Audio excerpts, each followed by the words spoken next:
Talk about it with Franjez. Today's special guest is New York's first premier cannabis industry resources hub, workforce training center, and organic cultivation supply store. Today's guest is the New Grow Center. Thank you guys for being here. How you guys doing today?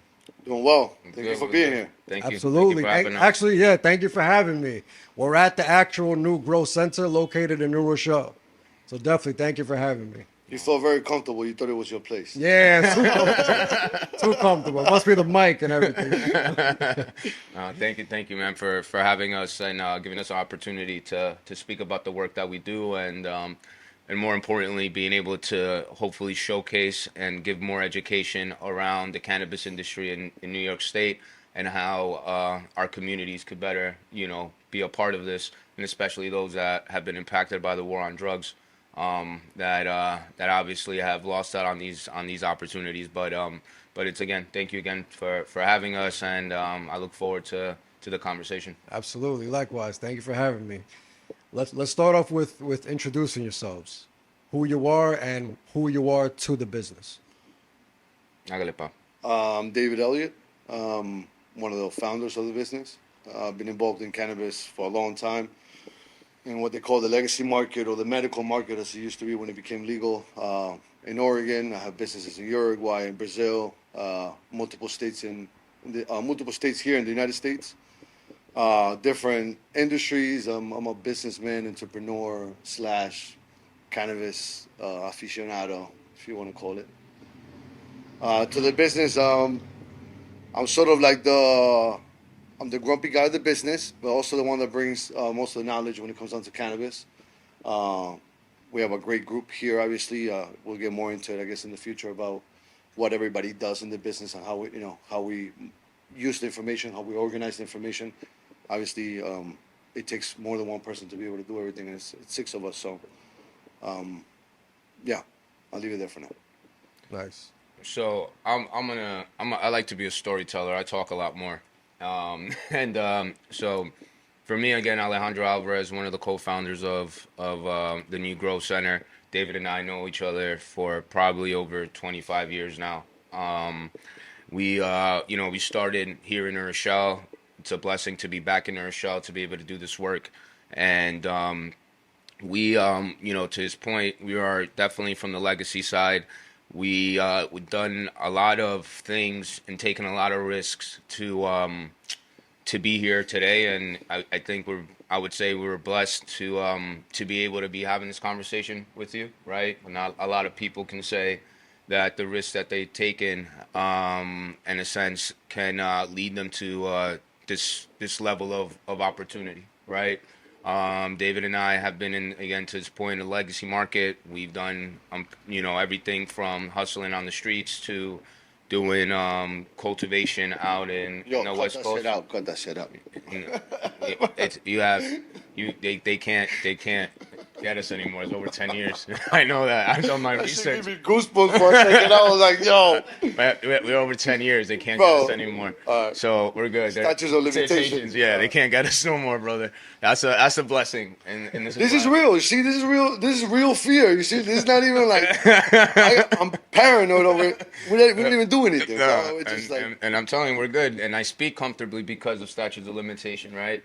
Of the things that we had to do to get here and gain this knowledge. And work through the prohibitions that the cannabis industry was, right? And with that said, I think that it brought a lot of different experiences. Growing cannabis out west. He grew cannabis down south, and not just out west, but also down in South America, which is dealing with two different type of terrains. And dealing with different varieties of political climates. Political climates, 1,000%, and just to your point, also just the variables that come with growing the plant, right?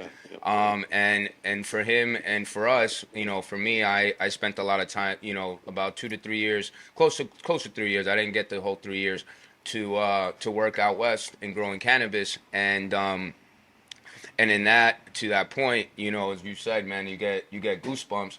I always think about, the first time I got raided, right, out there in California.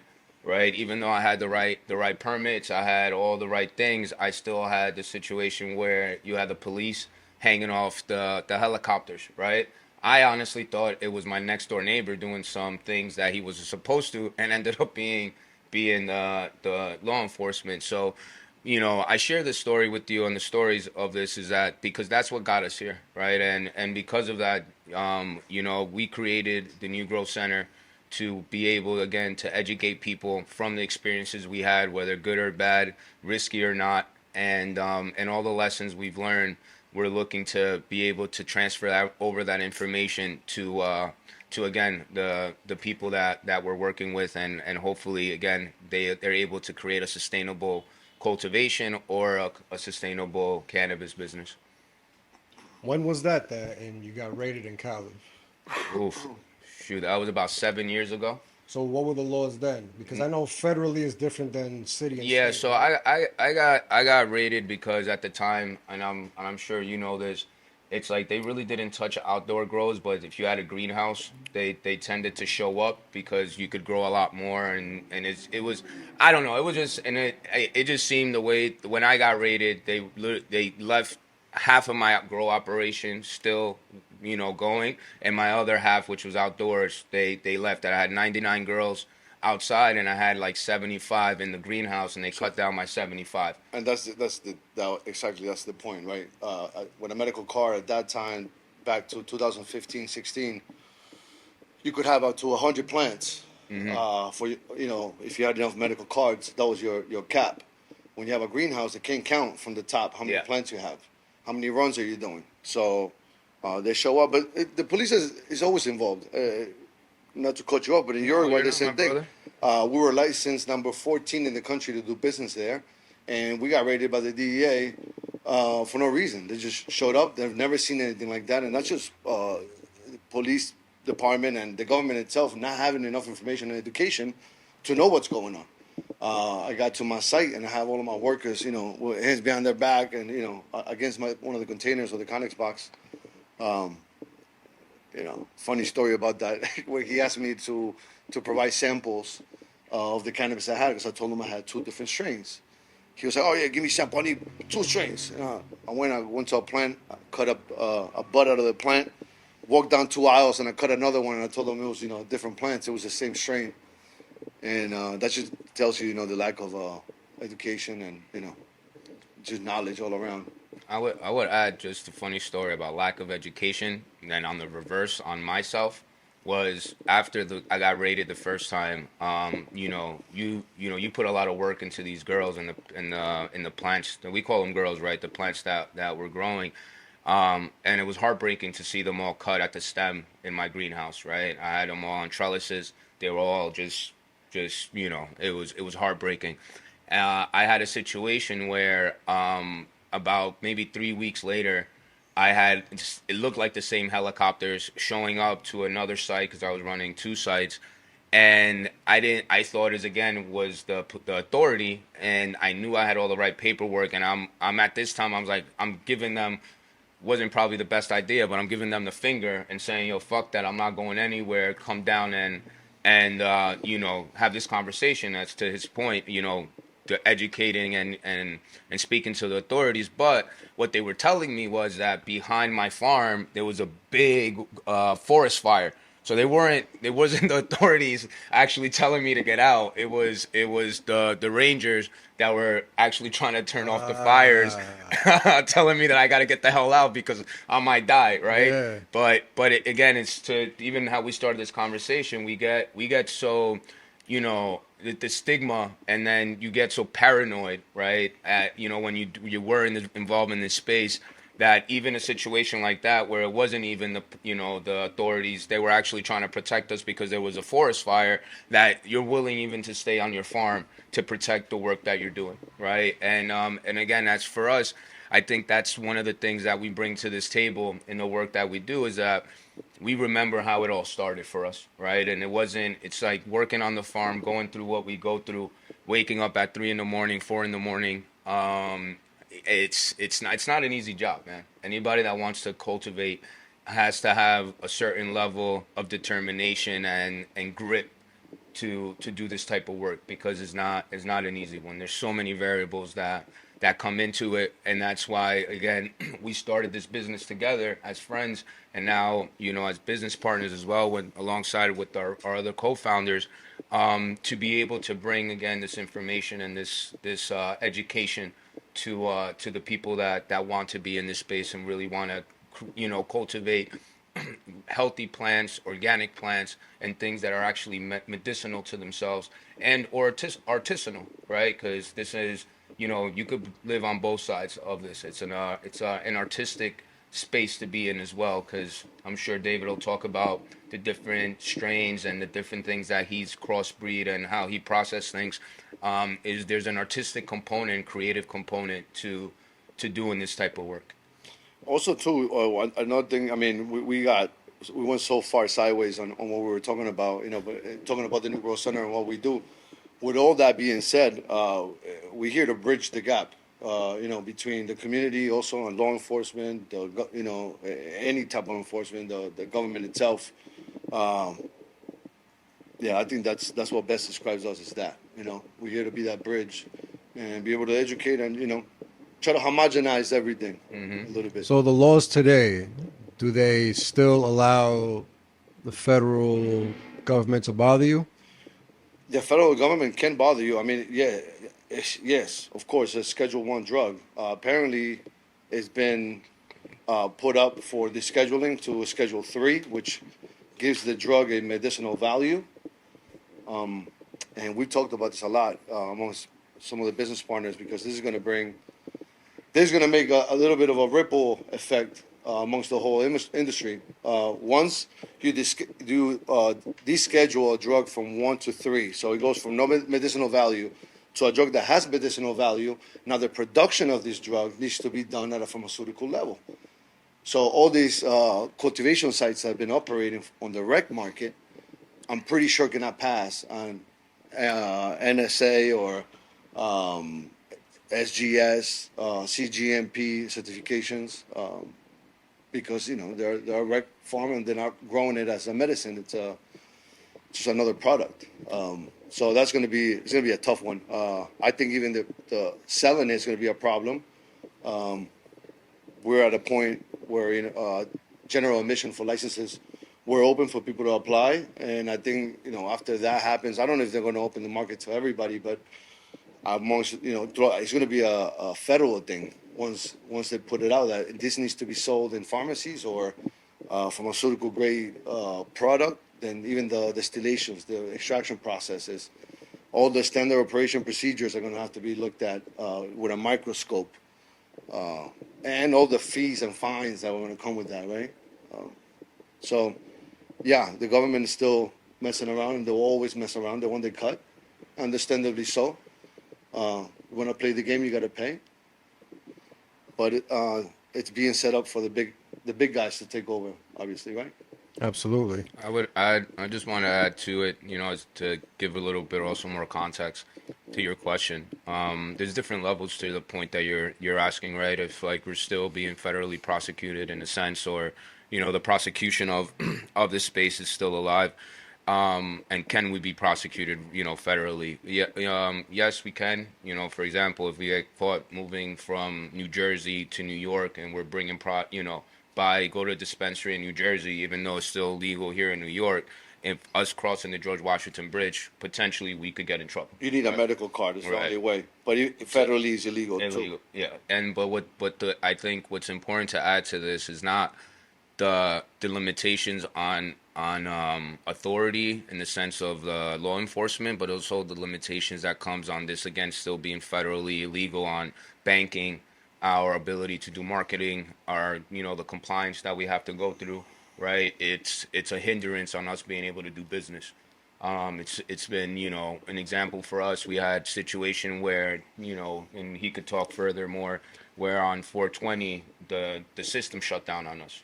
You know what I mean? What do you mean? What system? Our sales, our platform. Oh, POS system. Yeah. Wow. So, and it was shut down by our provider, and when we reached out, it was like, oh, we're under investigation, in the sense of, or not investigation, and they're investigating, but they wanted to go through our stuff to make sure that we weren't a cannabis company and so forth. And even though we're selling, ingredients for agriculture, it was a hindrance for us. You got what I mean? And those type of situations is something that happens, and it happens to them. He has his own CBD company. He has been dealing with this for a very long time across the board. And actually, one of the main reasons why we felt as a team that we should come together, because it wasn't just the understanding of the plant that David brings, Right. but it was also the understanding of living in the CBD world, right? And understanding compliance, the headaches, what we can and cannot say, how we can promote it on social media, you know what I mean? All these things are hindrance, and it's because of the federal enforcement, right? So we do have to do double the work to get where we need to get to compared to many other businesses, right?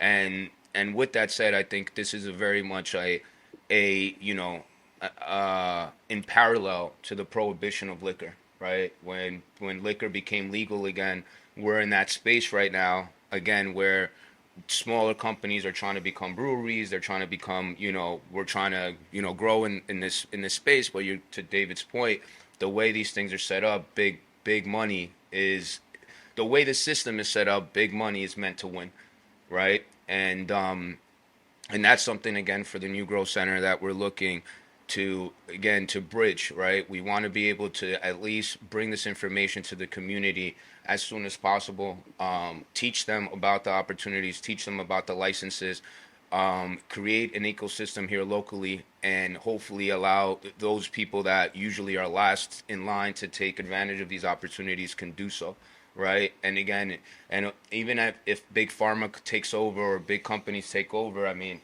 listen, if you buy my company out for $100 million, or you buy another company out for 100 million or 10 million, whatever the case may be, it's at least new money coming into our communities that we serve, and the people that look like us, right? So for us, that again continues to be extremely important. So what exactly is the Growth Center? You educate people and you actually provide them with the tools to grow. Correct. So we started off with the idea that the concept of shovels and picks, both physically and I guess educationally, right? So we wanted to be able to provide ingredients, equipment that are organic, right? Equipment that's energy efficient, and then with the idea and the mentality that everything that we sell and we do is sustainable, right? We don't want to create a negative impact on the environment by being a part of this and being part of this space. But with that, you're also consuming this plant, right? And it was also very important for us to find the ingredients and that we have that can again, when you're putting this into your body, is healthy. David and I are both, we don't agree on a lot of shit. Sorry, but a lot of True. things. But what we do agree, what we can and we always agree on is this, right? Like him and I would never disagree on what we have on these shelves, because we understand that these products bring quality, a quality finish or quality flower. And again, when it's being consumed, the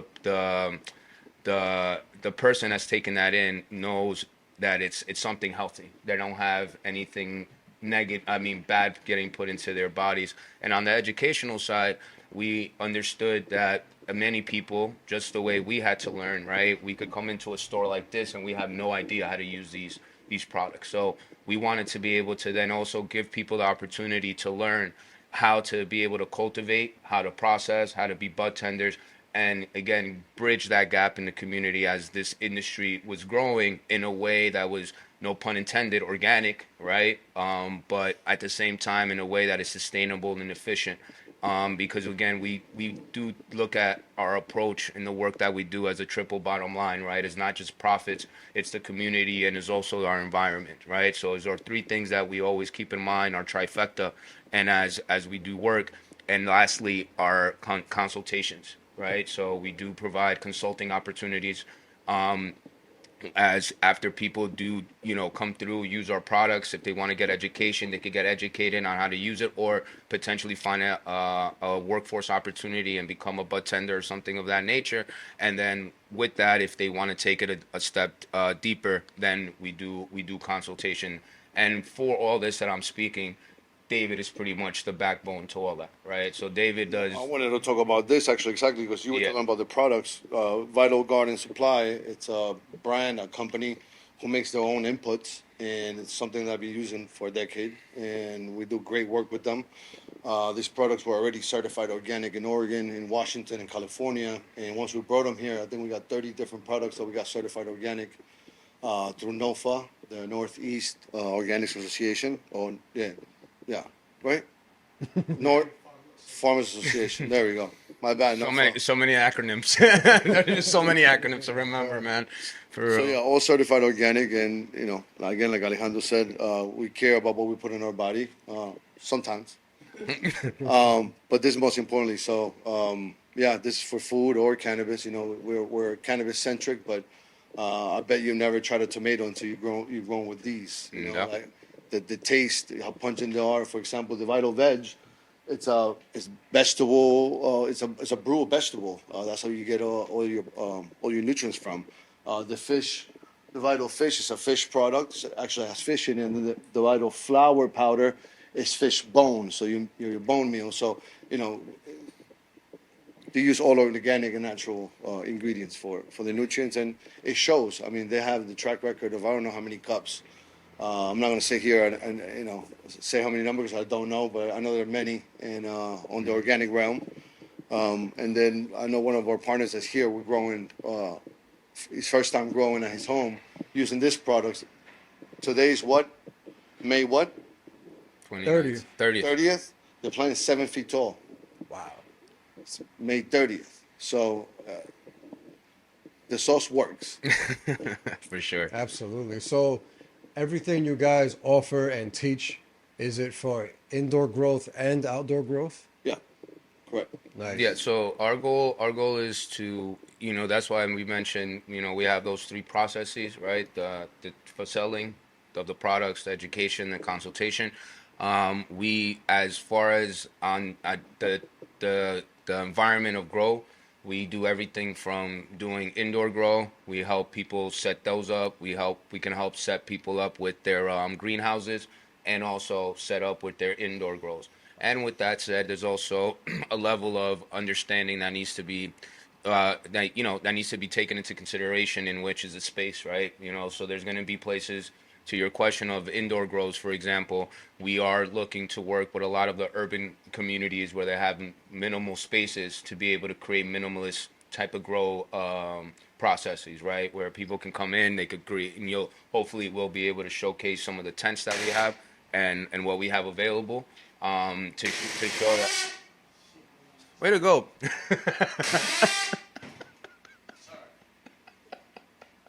I'm gonna stop right there. We can start that next thought. Scraping all day, baby. So Scraping all day. We back on. let's get it. So how do you recommend people start? I don't know how to say, because you don't only smoke this. There's other ways of ingesting it. How do you recommend people that are brand new to get into whatever they want to get into? If it's CBD, CBG, THC, smoking it, First you eating gotta it? identify. First you gotta identify what is it that you're going to use it for, which is what I think the biggest gap between the consumer and the product is knowing what are you using the product for. Depends on your illnesses or whatever it is you're treating, anxiety, or you're going to use different cannabinoids, whether it's CBD, CBG, THC. Now we talked about this before. A plant that we grew here, Serenity, which is the strain, which it's a CBG predominant, 0% THC, consider hemp. It's anti-inflammatory and it's antibacterial, and that helps in combination with CBD and THC, as I've known through a medicine man that I know who treats many patients to cure cancer. Treat it. Sometimes if it's too big, you can't fight it. And I think one of the things that we're going to talk about is what is the difference between both of them, or what is the misconception of CBD or THC, right? Two things that I thought about was, one, misconception is that it has no medicinal value. That's a misconception. It does. And another misconception is that it can cure everything. It does not cure everything. I'll give you an example. Myself, I have a few herniated discs. You can't cure a herniated disc with just using cannabis. You'll relieve the inflammation from the joint and wherever it is you have the issue, but you're not going to be able to cure something. But it does help to soothe and deal with pain. Cancer patients used to, they can't eat. Radiation has them all messed up and they can't eat. Represses their appetite. Cannabis does that for them. It opens up their appetite. So I think knowing what you're going to use it for will determine what product and how you're going to intake it. Different products that we create at Matter CBD that we sell here. We have a cream right behind you, actually. That will be for topical use. This one? Yeah. You can open that one. You can keep that one. Matter CBD Nourishing Lotion. It's amazing. What does this do? That is it's anti-inflammatory. That is our economy, let's say, item. This is something that you use every Smells day. amazing. So if you have like arthritis and your joints hurt and you need to use every day, so we build a cream that was economical for everyday use. It's about 100 milligrams of CBD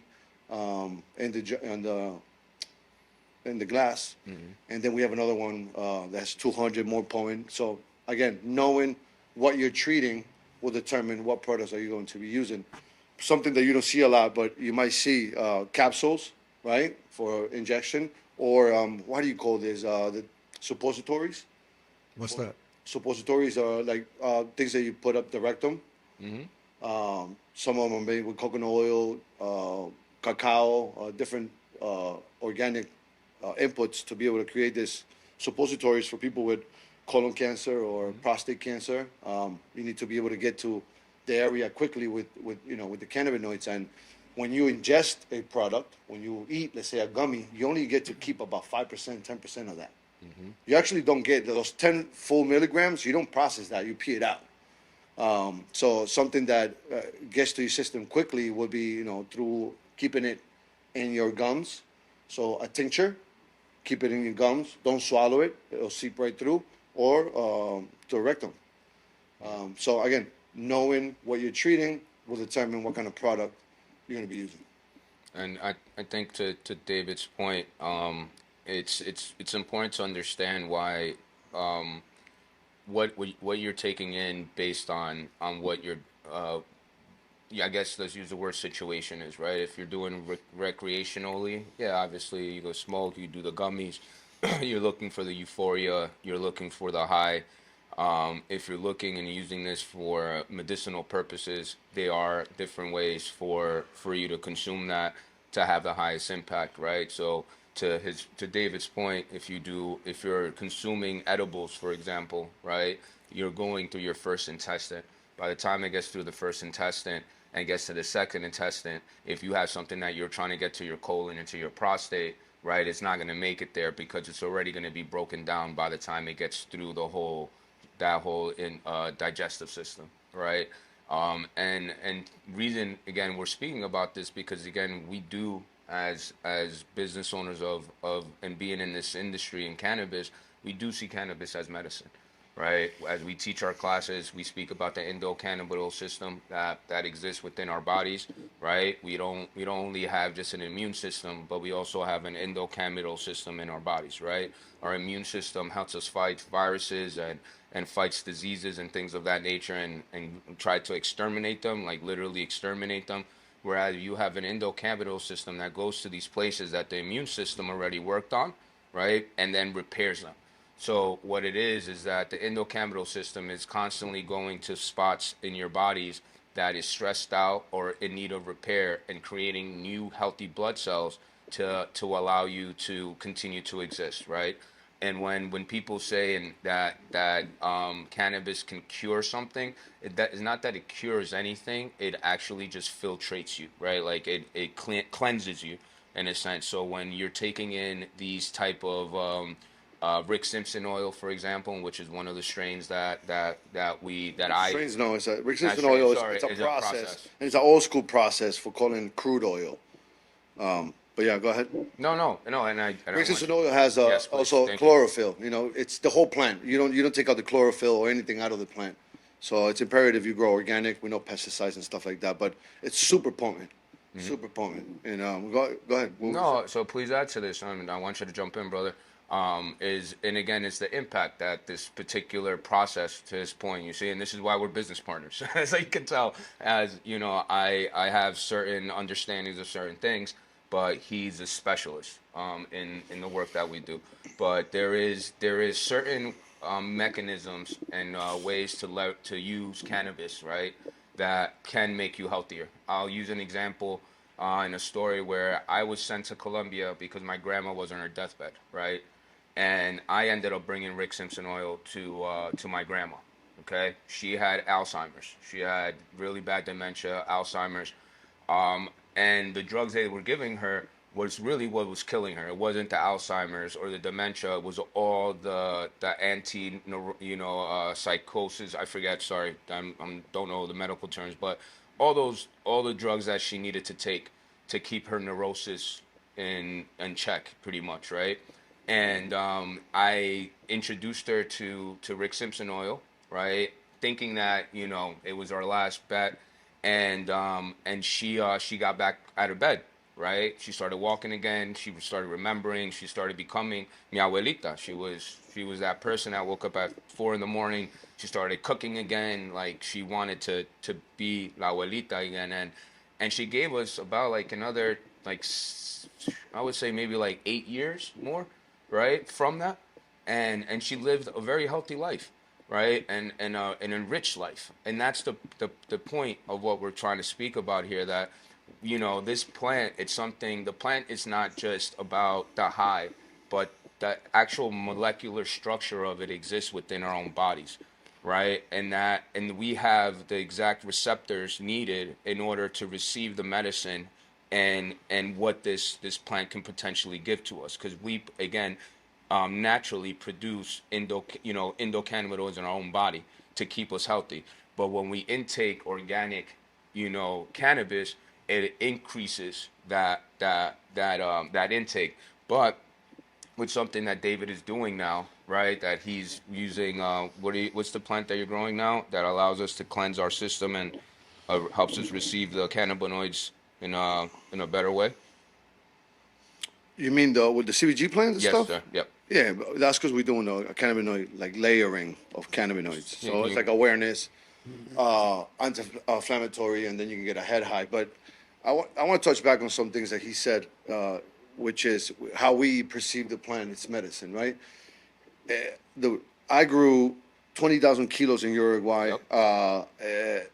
I've done thousands over thousands of plants in Oregon. I have my own lab. I've been in the industry forever. And I used to smoke weed to get high because I wanted to get high because it was fun. But with being in the industry and using the plant, I've realized that I don't smoke to get high because it was fun. I had issues. I had anxiety. I had this. So I was treating these issues with cannabis. So when you start looking at it like that, then you can properly use it, For example, we're working on a product with Matter CBD with one of our manufacturers in Colorado, which is a THC or a CBD or CBG, whatever cannabis you want to put in. It's the inhalers for asthma. Yeah. So you take it and it goes automatically into your bloodstream with a fast delivery system that they put together. And when I see that kind of stuff, it's like, well, that took the fun away from rolling a joint, passing it around with your friends. So it is a medicine. So when I see people, let's go to the club and let's smoke a blunt before we go to the club. Well, you can't go to the club sober. And I'm not saying I'm the one that goes sober. I smoke. I'm that guy. I take 2 edibles before I go. I can't. Maybe I have an anxiety issue with people. I don't want to be around. I want to be in my own world. But I understand those things, so I treat it differently. And I think when people understand it like that, then we shouldn't even have a problem with kids. I have a 16-year-old kid, first practice today, the New Rochelle varsity football team. And Danny has been around cannabis since he's 5 years old. Heavy, with gloves and a garbage bag over him trimming buds when he was like 6 years old. And that kid has never touched cannabis. He doesn't want to smoke it. He want to touch it. It's like he understands what it's for. And I hope if there's something left after we're done with the New Growth Center, when I'm out of this earth, that we were able to teach the new generations up and coming how to safely use it.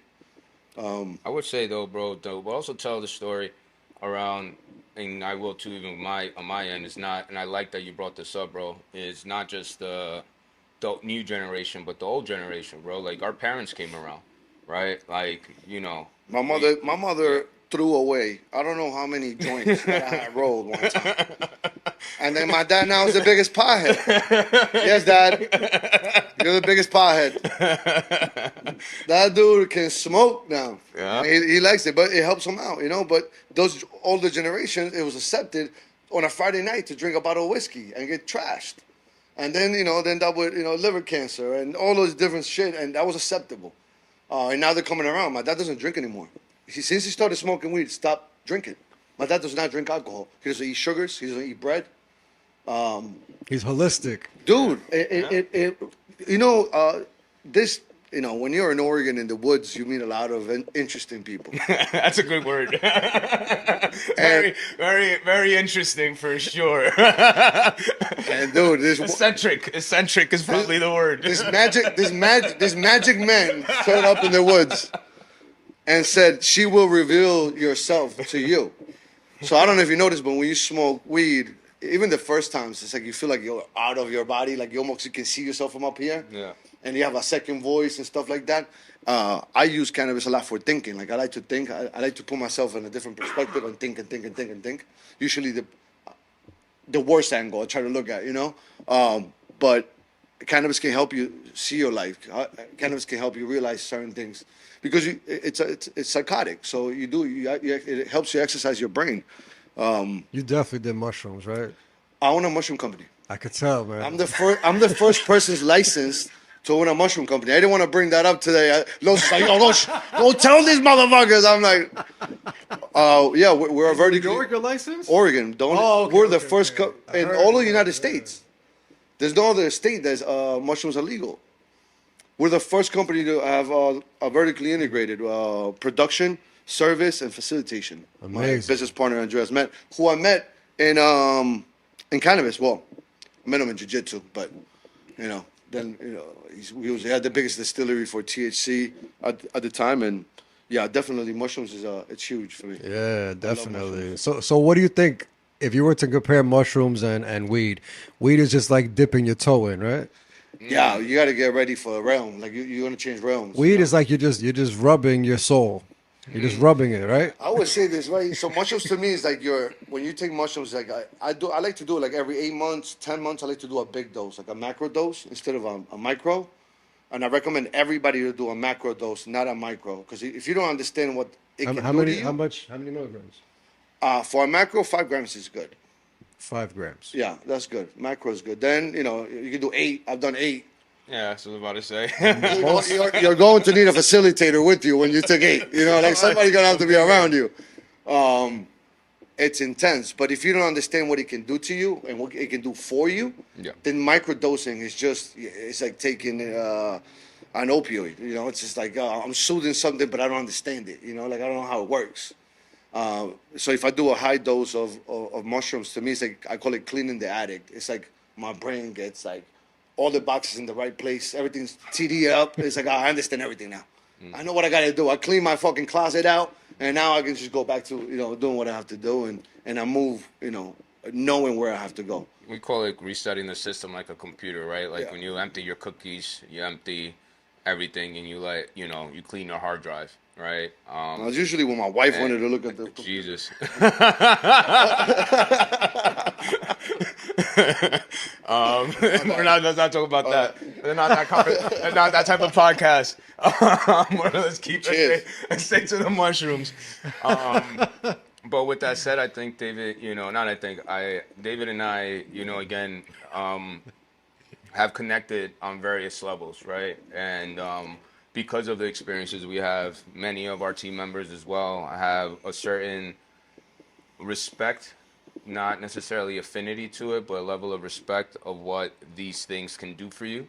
To your point, I mean, I agree. I agree with David that for us, potentially cannabis is scratching the surface. Mushrooms can take you to another level. But I've also been in situations with people that have never smoked, right?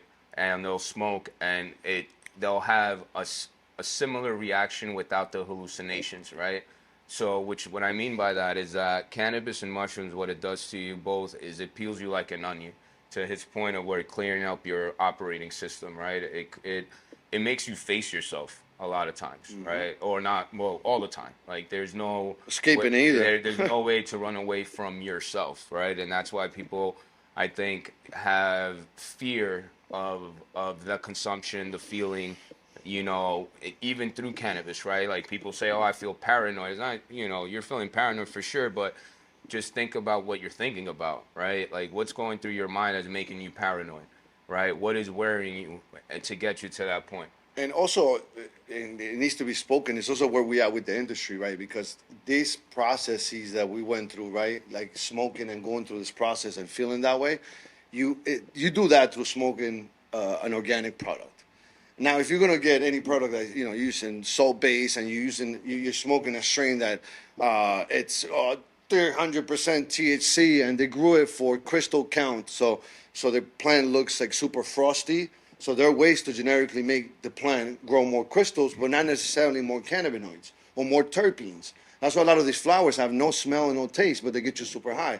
That's not the intention of what the plant was made to be. So growing at home your plant and going through that process, like a holistic process of respecting it and loving the process, while you're at it, that's where you find the discovery. At least that's how I did it. But if you do it for fun, if you're just doing it to get high, then that's not what it's for, bro. You have an issue, like, you know what I mean? Yeah, but he said the word respect, right? And we go back to that for both to your first question, previous with the mushrooms, the hallucinogenics, and dealing with cannabis, right? If you're dealing with this plant or or any of these things, you have to have respect for it, right? And with that said, this is cannabis has been around for thousands of years. I mean, you find cannabis plants inside bureaus, in China, man. Freaking 4 or 5,000 years ago, and you still this plant has been around us for so many years, right? Even with my grandma, I also say, besides the story with the Alzheimer's, I knew that she was gonna take the cannabis because one day we went to a farm in Colombia, right? It was a family outing. We get to this farm and she sees this big fucking cannabis plant, and I didn't know she saw it. I didn't even see it. Like, she's that nice, so I didn't even see it. And she goes, "Ay, oh my God!" I tell this story all the time. I'm like, "Ay, oh, Nico." And I'm like, "Abuelita, ¿qué pasó?" And you're in Colombia, you thinking motherfucking guerrilla showing up, like, Worst case scenario, yeah. I was like, "Man, like, abuelita, we out," right? And then she's like, "Look at that," and she's talking about the fucking plant, right? And then she goes to my boy Hector. He was the guy that owned Hector Fabio. He's dealing with some stuff himself, and he uses the plant himself. But this gentleman, it was his farm, and we ended up taking the plant. And I tell abuela, and I told, God rest her soul, I was like, "Abuelita, you're funny though, because you make me knock it down, but you're not bringing that back into town. I know I'm going to be the one, because I'm the one that has to smuggle it back from La Finca back to the town." And I'm like, and she's like, "Yeah, I can't do it." I was like, "But abuela, you're probably the lead suspect." Like, I'm like, you could probably walk through the town and nobody's going to say shit. And but with that said, she was also, again, using the plant for her arthritis. She used the plant for a variety of different purposes, right? She used it for teas to calm herself down and her anxiety and so forth. And again, to your point, right, of the different levels to these things, right, and how this can be used as medicine and psychotropics of sorts, right, is again, cannabis is a can be a lot less intense than dealing with mushrooms, right? To Absolutely. your first question, right? To all that. Yeah, but don't let's not also call it like a gateway drug. No, it's not. It's not. It'd be like, oh, you do this, and then you end up doing this, and it's like, no, it's not. It's not saying. I'm not suggesting that. What I'm suggesting is that both of them are going to make you face yourself. Is what I'm suggesting. Yeah. It's like one more intense than the other. One more than the other, right? One is more intense than the other. That's all I'm suggesting. I'm suggesting that One is going to make you face yourself because, again, that paranoia that people say that they have when they smoke it is really that they're dealing with their own fears, they're dealing with Insecurities. their own demons, insecurities, and so forth. Right, the same thing that you're going to face if you do any type of hallucinogenics. Right, so it definitely sets a different tone, but nonetheless, it is an introspective journey when you utilize any of these type of natural remedies to learn more about yourself and clean your operating system, as we call it. So if you're not, before we switch over from the mushrooms, Satya Therapeutics on Instagram, check them out. That's our page. We'll treat you well. Just you got to fly into. What's it called? Spell it out. Satya. Oh man, you're killing me. Satya and then Therapeutics. F you. Fuck you. F you. You know what? I swear to You don't God. have it on your notes. Google that shit. Don't you use ChatGPT? Holy fuck, man. I can't with you, David. I love you, bro. Hey, Satya Therapeutics. That's it. That's what we leave it at. Google me, bitch. Fucking David, bro. That's my business partner. I do business. I don't spell. Fucking guy, dude. What are ancillary businesses? Well, I guess I'll start with that. For us, this is an ancillary business, right? Ancillary businesses is businesses that are directly involved as far as holding a license, right? So They're not plant touching. and also. plant touching, but yeah, and specifically again, not holding a license, right? Having a nursery, cultivation, distribution, micro business, dispensary, delivery, on-site consumption, all those licenses that are available. Anything that supports and services that those licenses are ancillary businesses. So for us, we're looking to be able to support as ancillary business through the cultivation side by selling all these products that we sell, but also provide an ancillary support system for education for the workforce that is needed to actually make this industry successful, right? So this is why we do cultivation classes, we do processing classes, and we're doing bud tending classes in order for us to be able to hopefully help onboard and educate those individuals that are needed to be able to actually run a dispensary, to actually run a cultivation site, right? Like, it's not just going to be run by robots or AI as we're laughing about it, right? We're talking, but that's not going to happen, right? So our goal, has been to be able to educate the community around that. And then secondly, and David will jump into this more so, is just the trades, right? We do, he's a master HVAC, well, what is it called? It's, I guess, master HVAC. I'm a quadruple OG. Guy. Yeah, I own a So heater and air trade. conditioning. So I do speak to that. I do HVAC. That was the first business I owned, and what led me into cannabis so easily was my heating and air conditioning business, and my background on that. But an ancillary business is your business now. You're interviewing a company that's related or apply for a cannabis license, and here you are doing your podcast, and it's an ancillary business. Whoever sells paper to that business is an ancillary business. And long and behold, everybody will be an ancillary business to it, including the police, including the everything. That's very true. Security, and again for us, since this point, I'm a carpenter by trade. He's an HVAC, by trade, and these are ancillary businesses that are needed, right? Like you need carpenters to build out these spaces, right? Environmental control. You need HVAC systems to be able to have The proper environment. Yeah, the proper environment for a cultivation site or a processing place, right? And you need plumbers, you need energy management, you need even down to janitorial services, right? Somebody has to keep the place clean, all right? All these things are things that are going to be needed to run because this is going to be a full-fledged business, right? Our industry. It's not just people as the way, I guess they perceive it as people just growing it and then hustling and selling, dimes and nickels. Well, I'm maybe aging myself. There's Yeah, no but dime and nickels out no more. you wanna But know- eights and quarters. But you know what's a Yeah. huge problem with that though? Yeah. Like when we talk about ancillary businesses and in the cannabis industry, is the eye gouging for every single thing that we have to do in the industry. As we It's said like, earlier. anything we do. Federal. Well, but it's I want to get I want to transfer money from here to the bank. You can't transfer it. You need to get a truck to come get it. And now you're subjected to their fees.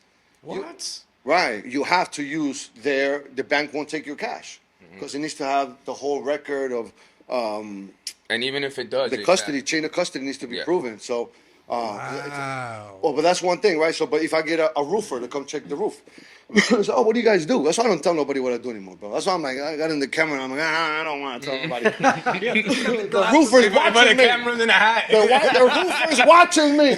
I told them we were just a donut shop.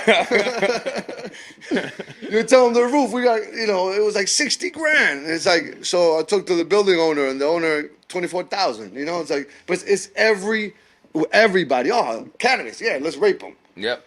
And that's That word, but yes. Nah. Not good. So they upcharge us. They upcharge us for everything. Everything. Right. So for everything that we do, also in the cannabis space, we get upcharged. Right. And that's also a hardship that we definitely have. And to it's deal with. unfair, bro. It's unfair. It's completely unfair. But as usual, My feelings a little bit. But no, it's good, and it's. But I think it's just something that it's been repeated in history. This is prohibition, right? And I was having a conversation earlier today, and it's just like talking about the Kennedys, right? The Kennedys, JFK became who became because he had a lot of money that came from bootlegging, right? And the bootlegging came from the prohibition times that him and his family was a part of, right? And this is something in which we're in right now, and you've seen it, right? Like even in the liquor space, right, or the beer space, like there's very limited still selections, right? You go in there into a deli, you go to a restaurant, and it's something that you see, right? It's not, you got your Coronas, you got Modelos, you got your Budweisers, Bud Lights, and it's the same, but if you look at them, it's the same companies. So it's gonna happen here for us, right? Like they're gonna take over. It's not gonna not happen. But our goal, and to David's point, is to hopefully try to bring as much as opportunities as we can right now to the people that look like us, man. If we could create wealth and bring in education, information to the people we serve is I think the best outcome that we could look for, and ultimately too, like again, the triple bottom line where we're not hurting the environment, right? So we're helping the community, keeping the environment healthy, and we're making money, right? Because 100%. Why not? This is the future. It's happening. Why not educate and help the people? 100%. You know what's I crazy respect about it. we say it's the future? Hemp used to be ordered by law for you to grow hemp. When we were in World War I and World War II, that's why they made the uniforms, the ropes for the anchors on the ship boats and all that kind of stuff. So it's been around for so long, and it's 2024, and people are still getting locked up over this shit. It's crazy, man. But I'm glad we're here, and I'm glad that at least we get to live this, right? Yeah, we're living through 70s, not history. The 80s, you know what I mean? Like, Yeah, we are, brother. You said it. definitely are, man. I'm definitely living through history, and these type of conversations, man, are things that hopefully can help fuel the acceptance of this, right, and the progression. I guess a healthy progression, right, not a Yep. toxic one. A healthy progression of this space for us, and really being able to showcase and encapsulate, what it means to be involved in this space, what it took to get to this space, and again, to be involved in this space to still do it responsibly, right, in a responsible manner, and again, both for the industry, for the environment, and for themselves. The last thing we want is people taking our information too, or what we teach, and then getting themselves into trouble, right? That's not our goal. right? Fabian, shut off the teleprompter for this guy, man. Holy shit. Yeah, I don't know how he does it. I envy this guy.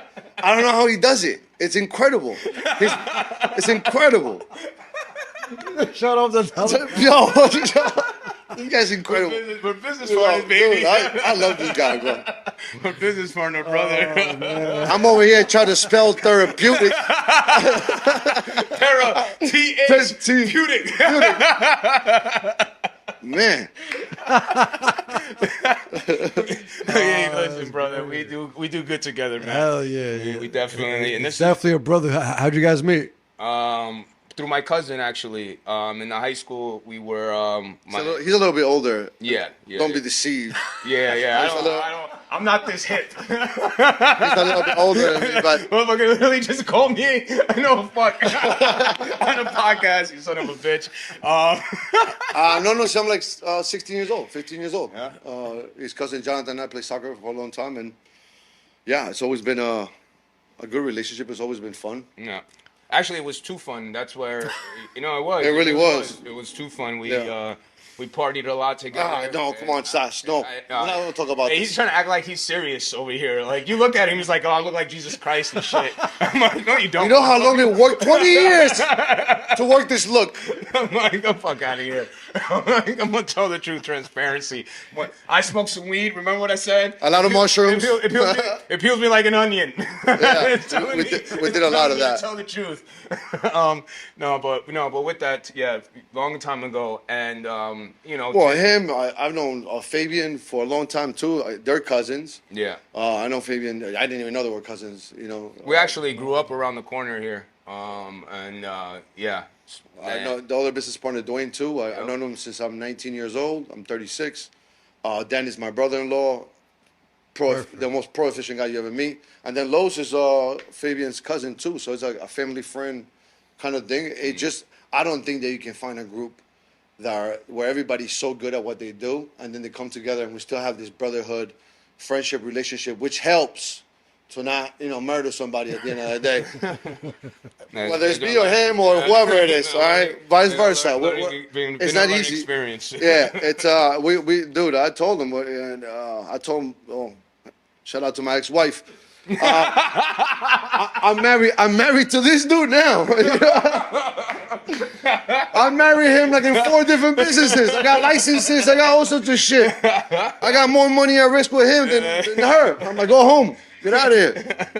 I'll stay with this guy. Stay with this guy. And I had long hair at the time, and it was curly. He was much cuter. He was much cuter. I had curly hair. It was to my shoulders. It was easier on the eyes. But interestingly enough, I would say, man, what did bring us together though was the concept and the stuff that we've been doing, right? Like, he was doing his work, and he came to me and asked, not even came to me, like we just started talking, right? Like he was doing his stuff, he was doing his work, and we just started, having conversations about our. Well, I was in Uruguay, and I have this on my Instagram account. I actually did another podcast that I talked about this, but I was in Uruguay, and he called me. He said, "Yo, I love what you're doing out there. Blah blah. They're going to open up in New York. You should come here, and we should do business." And one thing that we did have in common, one is in workforce development and education, and one thing that I understand through business is that education is your best path forward to success with any business. So if you educate your customer, you probably have a happy customer and a customer for life. So it made sense at the time. We're friends, we're enthusiastic, we think outside the box, which sometimes is chaotic because, 2 guys thinking completely out the box. It's like, 2 dogs going different ways, pulling the team different ways, but it works. But it works, and we have a mutual respect that you can't kill that. So when we disagree on things, we look for a way to respectfully disagree with each other and try to logically understand what's going on and move forward correctly. And that's why everybody else in the team comes in, and not just there, but I'm saying when those things happen, they come in and they mediate and. We have voting sessions and stuff like And but that's how. But and that's the good thing. Like if we weren't voting about what we're gonna do next, we wouldn't have things to do. You'll be bored doing one thing. Now we have so much shit to do. We got to vote on what we're gonna do next. That's how busy we are. That's how outside the box we are on everything we do. That's why we try to be first on everywhere we go. We try to do the best. We bring the best products. We try to bring the best shape or form of education that we can bring. We try to deliver it in a way that hasn't been delivered. Something that I learned from Alejandro and his expertise in workforce development is on how to deliver information, and that's not through the conventional way. It's not through sitting on the book. Everybody listen to me. Look at the board. Like, even though I do yell like that sometimes. Yeah, but it works too. But yeah, it's having that connection with the students, being part of the community, being a role model, and letting people know that you don't know everything. That you're here to relay information, but you don't know everything. You know that we're all humans. We all have, or gaps in our knowledge, and, we're human too, So I think that's made us successful. And that's what brought us together was that idea, man. It was truly two friends supporting each other, being very enthusiastic of each other's success, right? He was very happy about how well I was doing in my business. I was very happy about how well he was doing in his business. And then just from that, you can see, we're both very energetic, right? Like we're like, we can, and like he said, we come up with ideas and we like to try them out. He's in jiu-jitsu, I'm in boxing, right? Like we're both in that type of space. Freaking one of our other business partners is also in martial arts as well, as a master in that. And I share that because it's something that, again, for us, it's just like that constant creativity and ability to create with each other, and then execute, right? And be successful is where it became very exciting for us, right? And when we first started, it was just that. It was like, bro, listen, man, we've been talking, we've been talking for so long about business opportunities. Like, why shouldn't we not be in business together? Right? Like, it got to that point where I was like, bro, like both of us pretty much got to that same conclusion. It's like, dude, like we've been talking about all these opportunities, how we would do things differently, how we can do this. You're doing great. I'm doing great. Da, da, da. And it got to a place where I'm like, well, not I, we, right? Talking was like, bro, like. You see why we fight? You see? we we don't fight. You fight with me, puta. But my point is that, man, like we went through a whole process where it was really organic, no pun intended about the work that we do, but it was really supportive. It was a brotherhood, man. It was besides the work, besides being friends through our lives, it was a moment where we both saw each other being successful in our work and being excited about it, right? It wasn't just like, kind of blowing smoke up each other's asses. We literally were like, yo, dude, it's fucking dope that you're doing this. Keep crushing it, man. You're doing great. Same thing with me. I'd say you're freaking killing it, man. Keep doing it. You're doing great. And it was that type of conversation, organic conversation that got us here, in believing in one another, in the work that we can do, as he mentioned, that also as we brought the team in, as he did, because he brought a lot of the other team members into this group, was identifying that ability and that camaraderie that we could have, and just the geniuses that we say we have, that we could all bring to the table. And that's another thing. You hear a lot of influencers on Instagram, not to name any, but they'll say that in order to be successful nowadays, you need a team. You need a team. You need a team. You need a team. And I tell you, this team is pro-efficient. It's probably this is the MVP team I always want to be a part of. But at the same time, it took a lot of work individually on our own before we came together.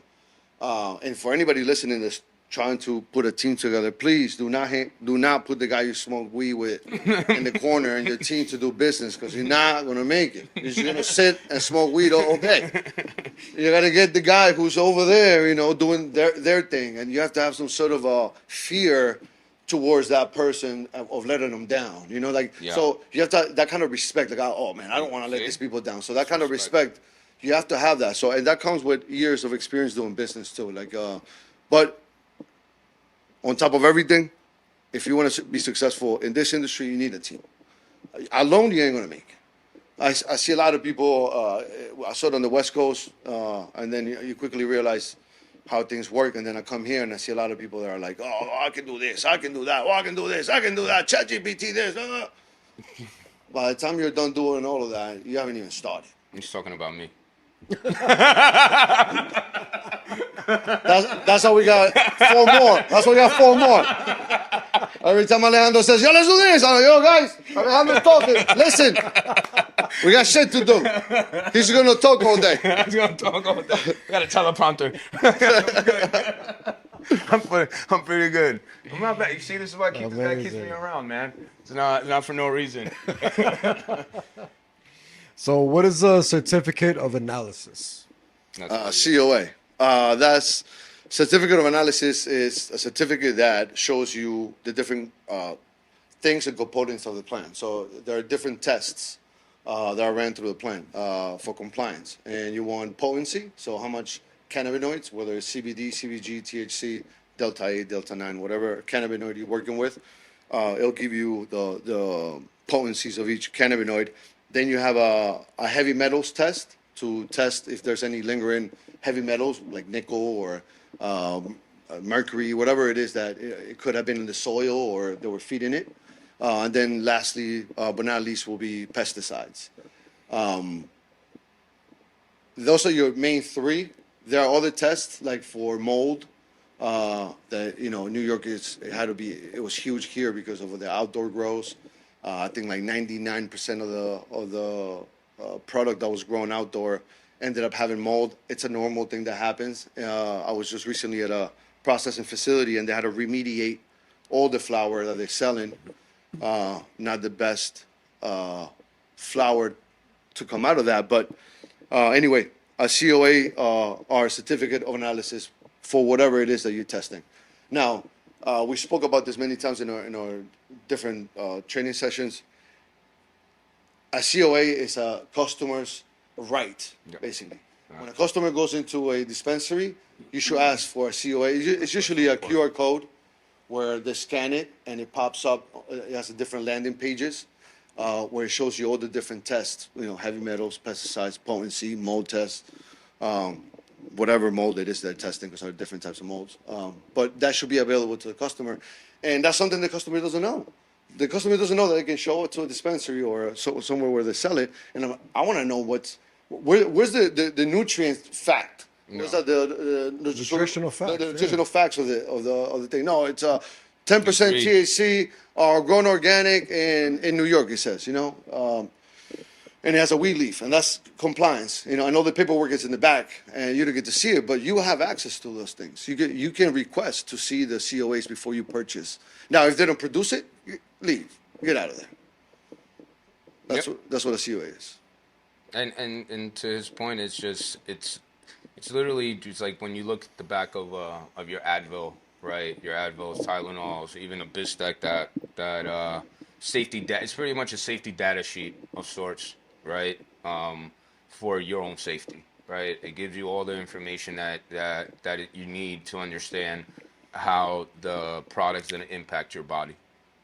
And that's why it's so important for the legalization of this, because, when you have these legal shops or people hustling, they're not producing this, and you have no idea what's in the plant that you're consuming, right? And that's, again, with the legalization of this space and the opportunity for the customer to have access to this information is really important.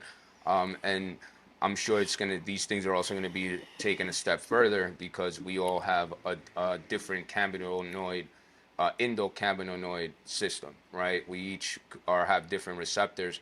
And for people, if they're using this as medicine as well, or for whatever reason, they're going to want to be able to be very specific on the type of cannabis they're purchasing based on their body type and the receptors that they have, in order to get the maximum, value out of it. One thing that we don't talk about, and we skipped over it today, because we talk about the endocannabinoid system and we talk about cannabinoids, but we don't talk about terpenes.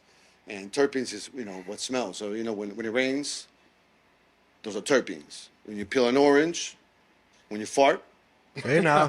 that's a fart. That's not terpenes. That's just a fart. But so terpenes work as an acid to break through your molecular wall and allow the delivery of cannabinoids. So a good balance. So a fresh flower that you smoke. Let's say I have a plant I have a flower that's 24% THC, and I save it, right, for a year, 2 years. So terpenes are very volatile, so they evaporate really quickly. At the minimum presence of heat, they just disappear.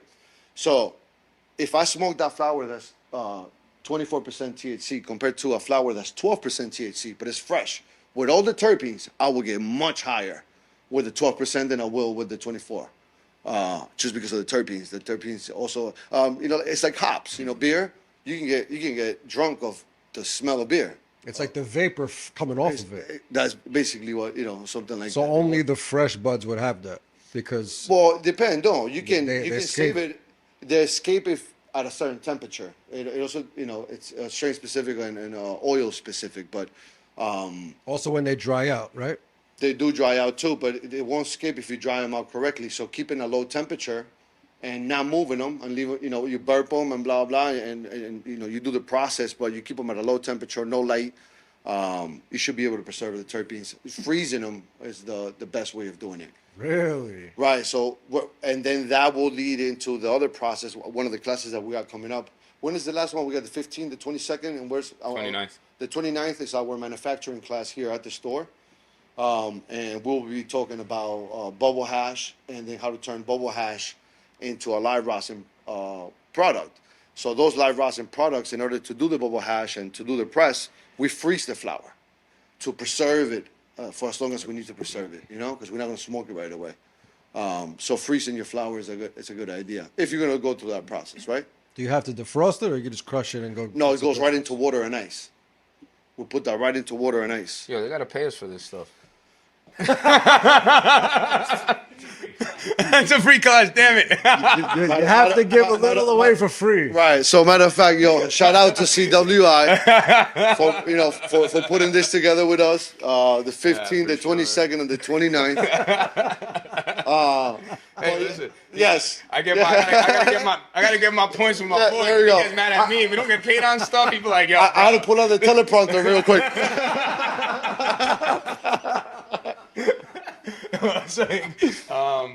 But yeah, so it goes directly into water and ice. So Oh man. yeah, we're gonna do it live here. Actually, Yeah.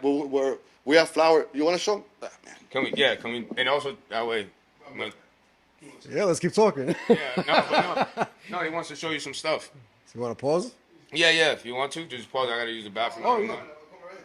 If you guys, then I'll use the bathroom. Yeah, I'll do that this out. Oh, thank you, Alejandro, for holding it down. We'll be processing that. This was it frozen? No, this hasn't been okay. frozen. We will freeze it. I haven't done that yet. I have to. This freeze is it. the CBG. CBD. CBD. It still has some leaves on it. Oh, the mic. Come over here. Yeah, we can talk about this. Yeah, dude. This gold frosted Kush comes with phytonics. You need a hemp license to be able to get these seeds, and through my hemp license in Oregon, I got thousands of these, and I said, why not? Let's grow it. It's what I could grow legally without any issues for when we have classes. So we did, and you can tell that this and your so-called regular cannabis has no difference, right? Yeah, I wouldn't be able to tell the difference. So do this. Look. Break that bud right there, and you tell me what you see. So break it down like you're gonna roll with a blunt or something. What do you mean? What I see? You see all that powdery white It's stuff definitely on white. there? It's definitely white on it. Yeah, it's like white. And sticky. It's the same thing. It's your regular flour, full of crystals, Yeah. full of terpene, cannabinoids, but the cannabinoids are CBD, not well, it has a little bit of THC, 0.4, I believe. And what would you recommend this for? This specific strain? So that same plant that you have right there is what we made our creams with. Ah. Correct. And our tinctures with. So when you, let's say you smoke a joint of that, some people feel relaxed. Some, if you have high tolerance, you're not going to feel it. But when you extract it and you concentrate it, it becomes potent. You take 100 milligrams of CBD, you're going to feel that. Like you're going to feel it. You're going to feel a state of relaxation and maybe euphoric. You'll sleep for hours. Like How do you get somebody like an old school mentality, like a mom or a grandma, like his grandma? I'm glad she actually was open minded to do it. Some people are just so close minded, especially if they're religious. They think it's a drug. Don't even mention this to me. For example, my mom. Right. So, but look at the age groups, right? And look at what happened. This happened when Reagan and the war on drugs started, and then it's that generation that was taught no, no, no, no. But you go to the generation before that, and like the 80-year-olds and you they don't even say anything because they've been taught to not say. Those guys don't say nothing. And then you look at them and they're like, yeah, no, I used to do that, when they're on the deathbed. Oh, yeah, man, I used to have orgies and smoke weed. And it's crazy. Dude, my parents' age did nothing. The most boring people, alcoholics. My parents' generations are worse, man. But the generation before them, that was like, The this. hippies, right? The hippies. Yeah, 50s and 60s, Yeah. right after the war happened and stuff like that. And I wasn't even here, but I met a lot of them in Oregon. Oregon has a large population of veterans. Salute to all of them out there.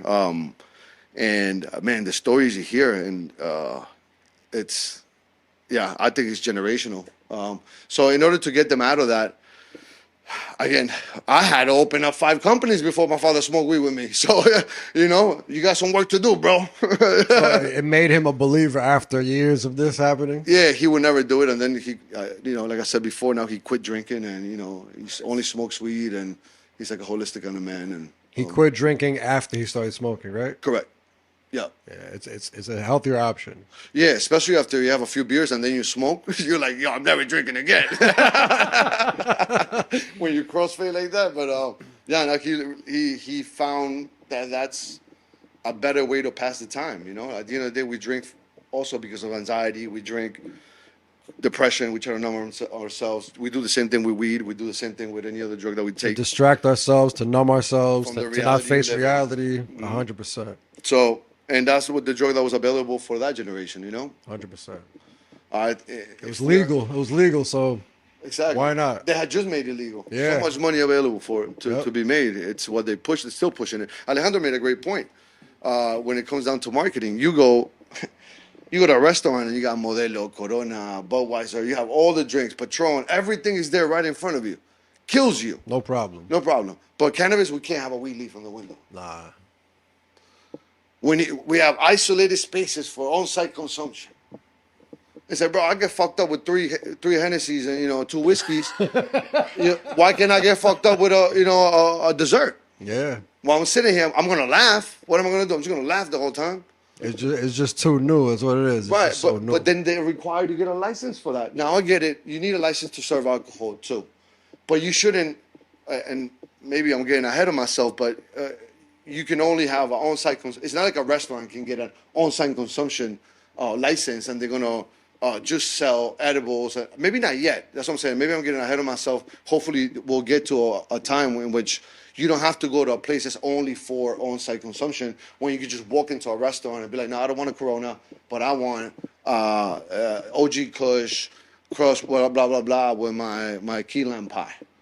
I want that honey spread on my key lime pie. Or even a mixed drink. A mixed At the drink. bar. Alcohol? Nah, I'd rather have the THC drink. Exactly. I have a Straight honey up. tea with THC, like whatever it Straight is you up, want to do. Yeah, we should be able to have Eventually. I think it's just too new where it's not happening yet, but eventually. Yeah.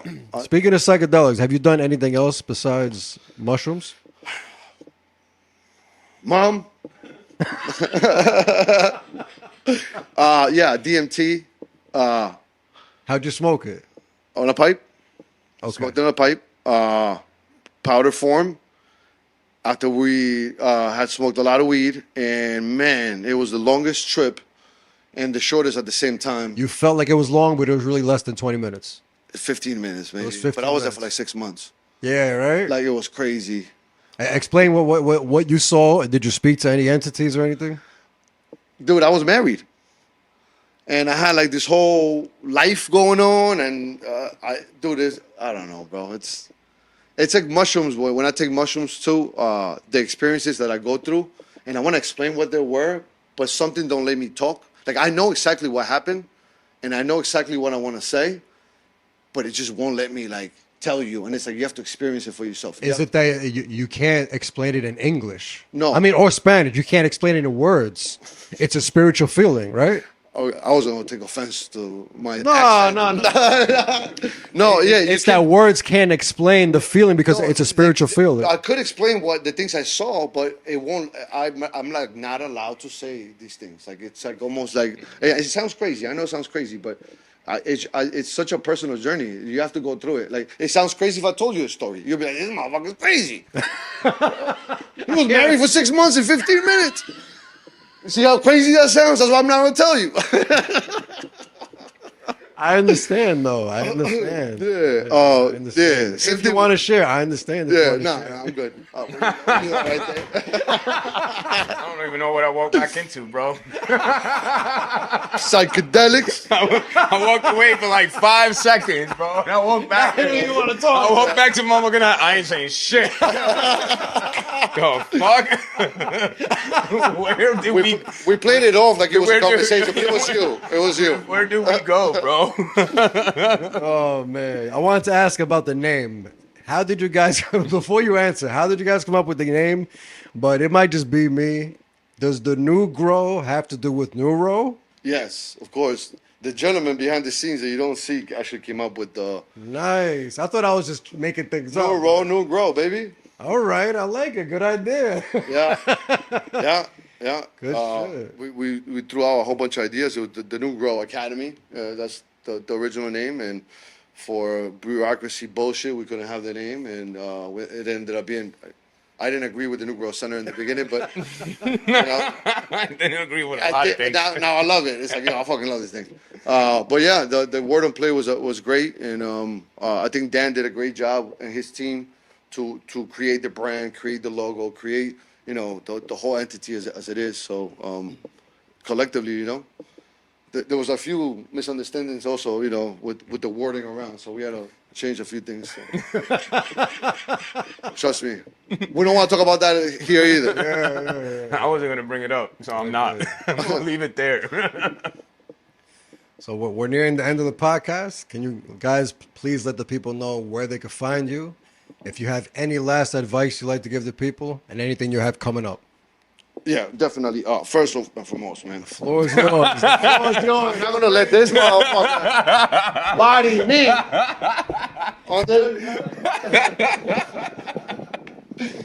This is the real height, guys. There's the real heights. I don't stand up straight. Stand up, Alex. I'm trying. You're funny, my brother. I got it.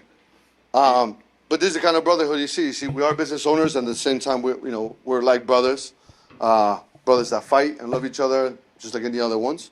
And they can find the New Growth Center at 365 B North Avenue. 165. It's 365. What are you talking about? Oh my God. Yo, Let's start this again. Edit this part. So, yo, stick to the brand idea. Let me do the podcast. Don't ever. This is bad for you, bro. You're never gonna live this shit down. I tell you that right now. It's a brotherhood, these guys. It's a brotherhood. So let me repeat it. 365 B North Avenue, New Rochelle, New York, 10801 if you want to send a check or, whatever it is you want to send over. We're here. And that's about it. Thank you for having us, man. I don't know, Ali, if you want to recap anything. I appreciate you, brother. Thank you. There's no more words. Really awesome. I'm not reading more. Where can they find you? The IG, the website? Yeah, on IG is the New Growth Center. So it's not DA, it's THE, right? The New Growth Center. Facebook. They can go to our website. We have a bunch of free information on our website.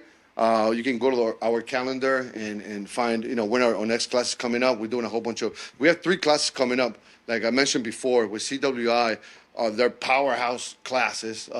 It's free to the public. But hey, don't be fooled. We're getting paid good money to do this, all right? Real good money to do this. So you show up or don't show up, it's up to you. We have to deliver. Scan the QR code. I'm trying my best here, guys. I'm winning. So yeah, those 3 classes that you can pull up. We have other events coming up soon. We're doing a virtual classes through Hudson Valley Community College. We just finished doing some stuff with EOC up in Troy. Incredible project that we did over there. With we built that a full container into a grow operation. And now we got the opportunity to work with Hudson Valley Community College, and we have some Zoom classes that we're going to be doing through them. So it's accessible to anybody and everybody anywhere in the world to be able to join in. So we're not limited to seating or a room. Nice. And we're going to talk about ancillary businesses. We're going to talk about plant science. We're going to talk about a little bit about everything that we talked about today. We touched on, but we're going to depths. Amazing. Any last words? No, I'm just, again, appreciate you, brother. Thank you for having us, man. This was really exciting. I think these things are really important also for us to I guess, re-inspire ourselves, right? Thinking the stuff that we've been through, the things that we've done, what's taken to get us here. It hasn't been an easy ride. And also the fun, right? I appreciate the fun that we're having, the laughing a lot. And it was a hell of an experience, and just appreciate you taking the time, brother, to meet us, put us out there, and expose us to your community as well.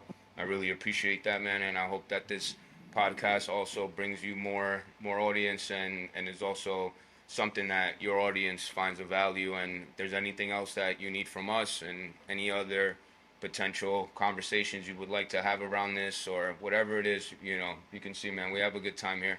And Definitely. the next time we'll have some edibles or some other thing, or we could do see how the hallucinogens. Don't touch me. Who's touching me? I have nothing to do with this. I appreciate The you. new Grow Center. If you have any idea that you want to jump into this, they got it all. They got everything you need. Come check them out. They're here in New Rochelle, New York. Thank you, everybody, for watching. Peace and love.